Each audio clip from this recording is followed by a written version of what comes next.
Olá a todos, este é o canal Quarto Secreto, hoje gravando num local um pouco diferente e eu vou precisar fazer essa gravação agora.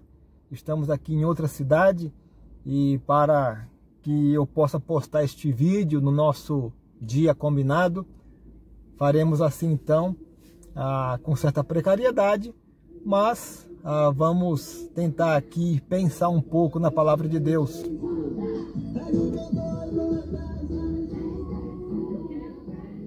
Pois é, com todas as dificuldades, nós tentaremos aqui pensar em Gálatas capítulo 5, verso 16.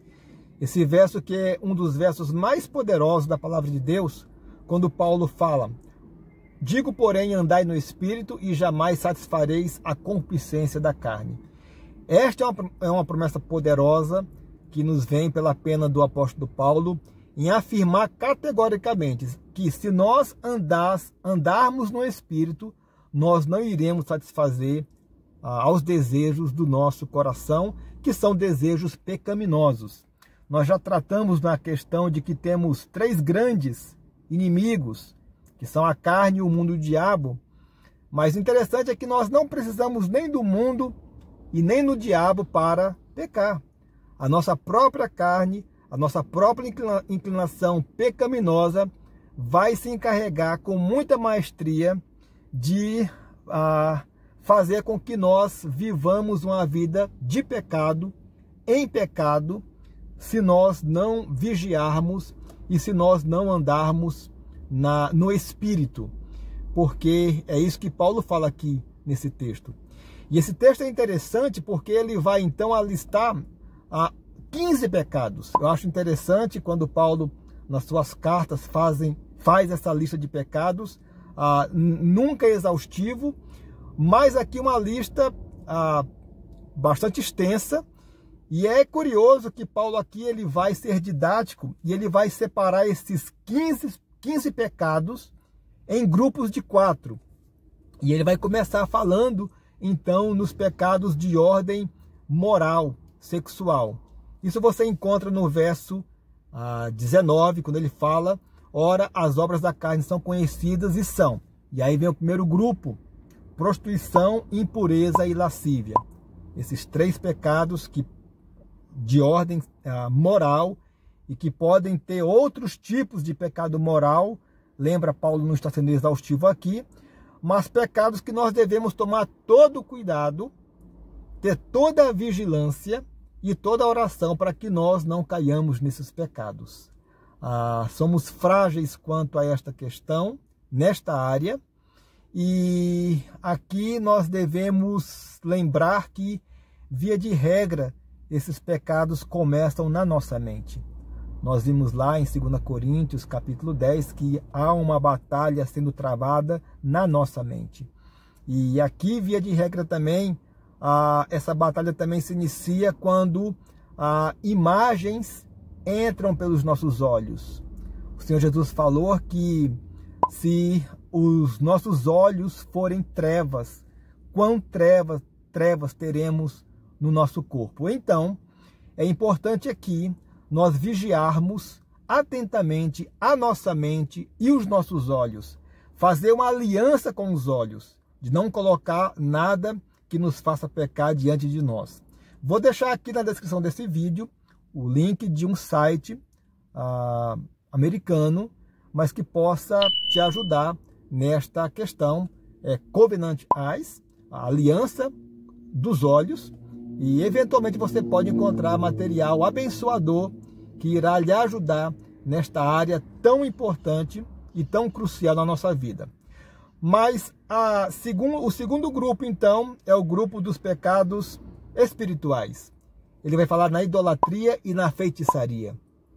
E talvez nós possamos pensar que, como cristãos, estamos isentos ou imunes à idolatria. E isto não é verdade.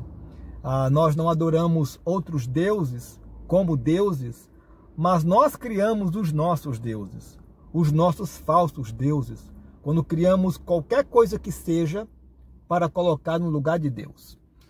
Ainda que não percebamos isso, Agostinho falou que o nosso coração é uma fábrica de ídolos.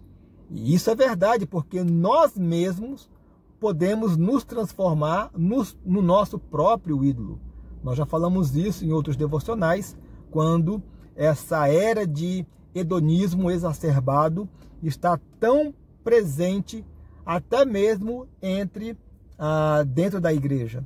Então aqui a vigilância também é sempre recomendada, e também não descartar a feitiçaria, porque eu penso que há irmãos que acham que por andar com a Bíblia estão mais protegidos. Então conferir um poder a um objeto, ainda que a própria Bíblia, isso se constitui numa feitiçaria. A Bíblia tem poder na nossa vida se nós estamos lendo, meditando e obedecendo. Aí sim ela tem poder. A palavra de Deus, mas não o livro propriamente tenha poder.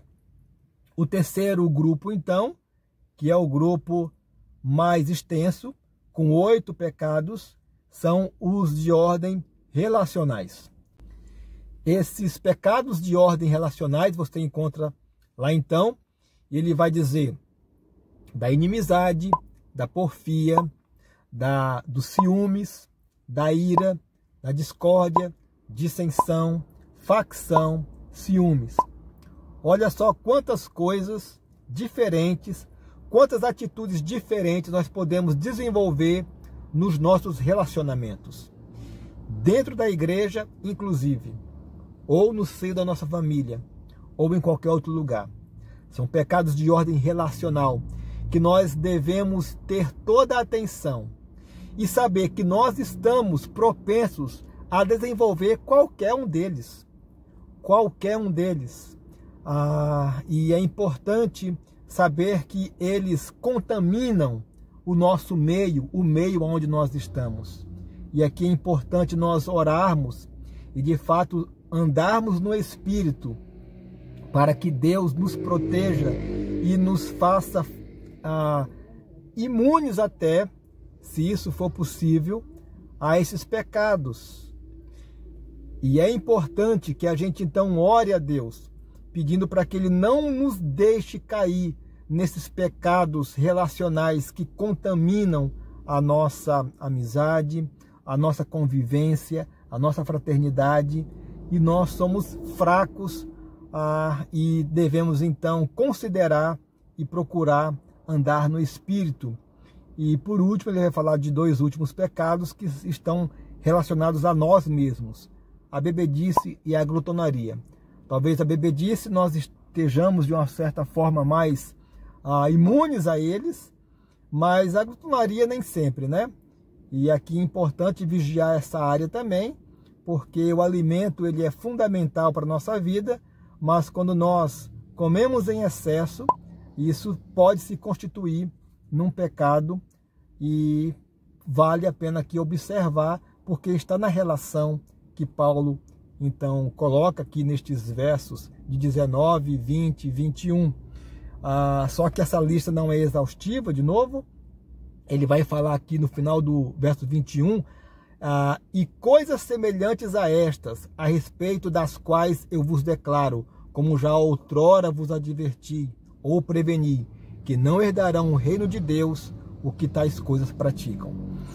Então andar no Espírito é algo fundamental, mas não só para evitar estes pecados, não só para viver nestes pecados, mas também para produzir o fruto do Espírito, porque é o que ele vai falar na sequência no verso 22, e você conhece muito bem esse texto. E ele vai falar, mas o fruto do Espírito é o amor, alegria, paz, longanimidade, benignidade, bondade, fidelidade, mansidão e domínio próprio. Então, andar no Espírito deve ser uma prioridade na nossa vida, porque ao andar no Espírito, nós não somente iremos praticar as obras da carne e pecar contra o nosso Deus, contra o nosso próximo, contra nós mesmos, mas também iremos desenvolver, frutificar e dar o fruto do Espírito, que é aquilo que realmente agrada a Deus, agrada ao nosso próximo e, por consequência, nos agrada também. Então aqui fica para mim e fica para você também esse grande desafio da palavra de Deus, de novo, puxando aqui esse texto poderoso que Paulo nos dá na carta aos Gálatas.